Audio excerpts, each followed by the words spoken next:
Can dogs eat yellow squash? Absolutely. My dog loves yellow squash. I usually boil or steam it until it's soft, and then add a little bit to her regular dog food. It's a great way to sneak an extra boost of fiber and vitamins into her meals. One funny thing is, she seems to prefer yellow squash over the green zucchini variety. Maybe it's the sweeter flavor? Of course, I make sure to remove the skin and seeds before giving it to her, just to be safe. If you've never shared yellow squash with your furry friend before, start with just a small amount to make sure their tummy agrees with it. Can you freeze yellow squash? You bet. I've had great success freezing yellow squash to enjoy those summer flavors during colder months. Blanching them first is key. It takes a little extra time, but totally worth it to prevent them from getting mushy after thawing. My favorite way is to blanch them in bite-sized cubes, perfect for stir-fries or throwing into soups later. They freeze well for up to a year, but I find the texture is best within the first 6 months or so. Last winter, I even grated some yellow squash before freezing, and it worked wonderfully in zucchini bread, a delicious way to use up some of the summer harvest. How to cut yellow squash. I like to cut yellow squash depending on how I'm planning to cook it. For stir-fries or roasting, I usually go for thin half-moons. First, I lop off the ends and then cut the squash in half lengthwise. Laying the halves flat on the cutting board, I slice them into half-moons with a sharp knife. If the squash is on the larger side, I might even give it another cut down the middle to create thicker crescents. For dicing, which is great for fritters or adding to salads, I'll cut the squash in half lengthwise again, and then into quarters. Once I have those manageable pieces, I simply chop them up into small cubes. No matter how I cut it, though, I find it easiest to cut the squash on a stable cutting board with a sharp knife. That way I get clean cuts and avoid squash shrapnel flying everywhere. When to harvest yellow squash. This is where I get to be a yellow squash pro. Knowing when to harvest is all about size and feel. You want to pick them when they're young and tender, not those giants lurking at the end of the vine. I usually aim for squash around 6 to 8 inches long for the long and skinny varieties. For the cute, scallop squash, I pick them when they're 3 to 6 inches across. Here's the trick though.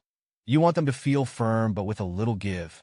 If your thumbnail can easily pierce the skin, that's a good sign it's ready. If you wait too long, the seeds get tough and the squash can be a bit mealy. Nobody wants that. So, keep an eye on your squash and pick them at their peak for the best flavor and texture. Can bearded dragons eat yellow squash? You bet. My bearded dragon, Spike, goes crazy for yellow squash. It's a colorful addition to his salad and packs some nutritional punch. I usually chop it up into bite-sized pieces, similar to how I would for a stir-fry. It's interesting to see how he tackles it sometimes. Those little bearded dragon grasps aren't the most coordinated, but he eventually manages to scarf it down with glee. The only prep work I do is give it a good rinse under the faucet to remove any dirt or pesticide residue. Overall, yellow squash is a definite winner in Spike's book. Or should I say beard? Can chickens eat yellow squash? Absolutely. My chickens go absolutely bonkers for yellow squash. It's like a feathery 5-star treat for them. I usually just toss them a whole medium-sized squash, and they have a blast pecking and tearing it apart.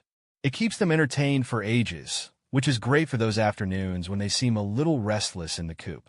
Sometimes I'll chop up the squash into smaller pieces, especially if it's a larger one. They love the challenge of hunting down all the bits scattered around the coop. It's pretty funny to watch them strut around with a giant piece of squash in their beak, looking rather proud of themselves. Plus, I know they're getting a healthy dose of vitamins and fiber from the squash, which is always a good thing. So yeah, yellow squash is a definite crowd pleaser in the chicken coop. Can guinea pigs eat yellow squash? Absolutely. My guinea pigs, Squeaks and Popcorn, do little happy squeaks whenever they see yellow squash on the menu. It's a delightful change up from their usual hay and pellets. But just a word of caution, a little goes a long way with these little guys.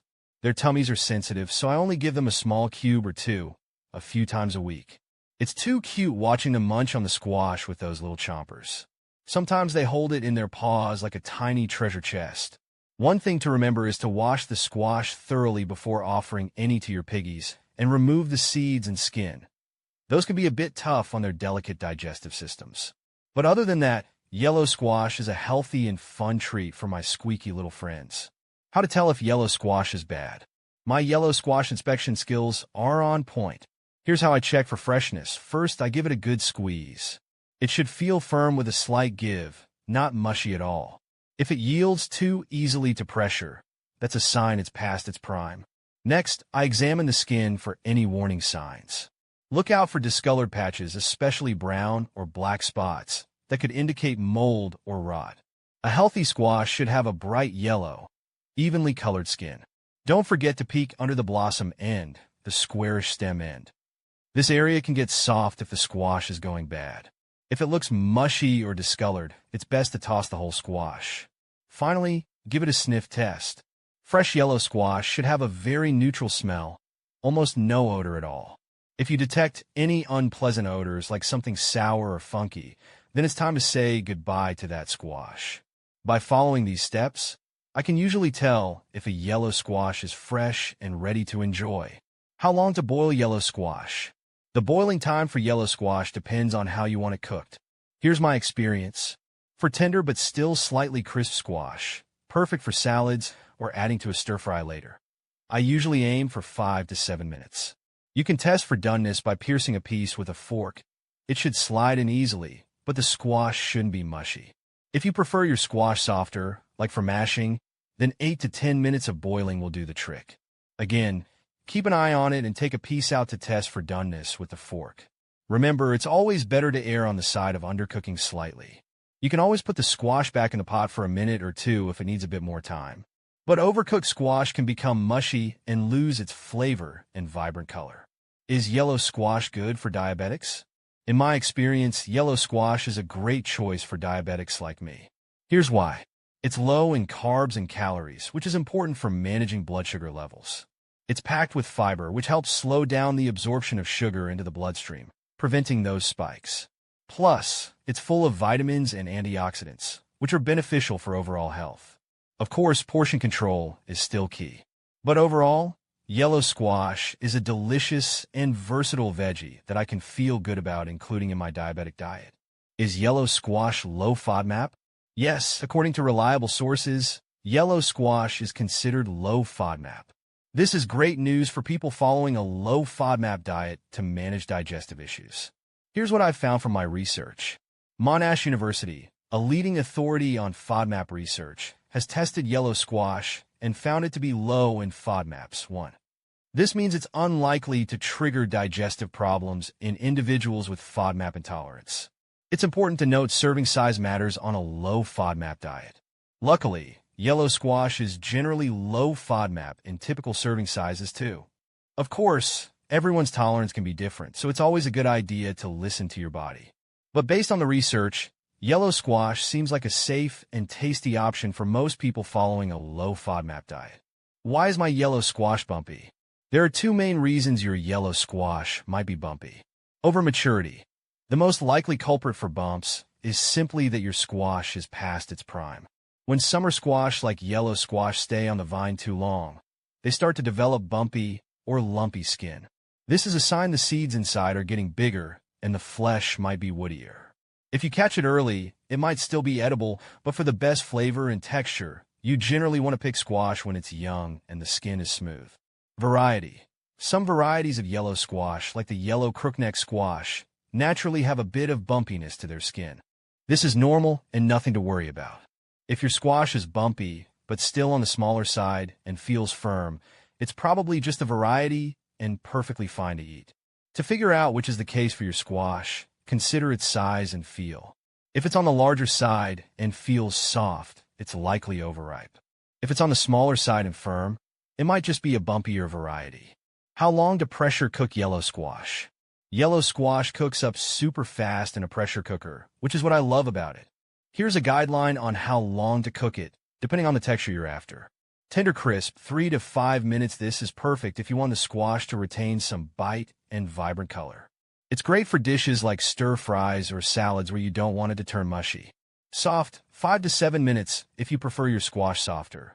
Like for mashing or adding to soups, cook it for a few minutes longer. Here's my tip. No matter which cooking time you choose, remember to factor in the time it takes for the pressure cooker to come up to pressure and release pressure naturally. that can add a few extra minutes to the overall cooking time. Why do my yellow squash have bumps? There are two main reasons your yellow squash might be bumpy, and it depends on the size and overall condition of the squash. Overripe. The most common reason for bumpy yellow squash is simply that they've been on the vine a little too long. Summer squash, like yellow squash, prefer to be picked young and tender, with smooth skin. If you let them hang out on the vine for a while, they'll start developing those bumps or lumps. This is a sign that the seeds inside are getting bigger and the flesh might be woodier. It's not necessarily unsafe to eat, but the flavor and texture won't be at their peak. Variety. Some types of yellow squash, like the yellow crookneck squash, naturally have a bit of bumpiness to their skin. This is normal for the variety and nothing to worry about.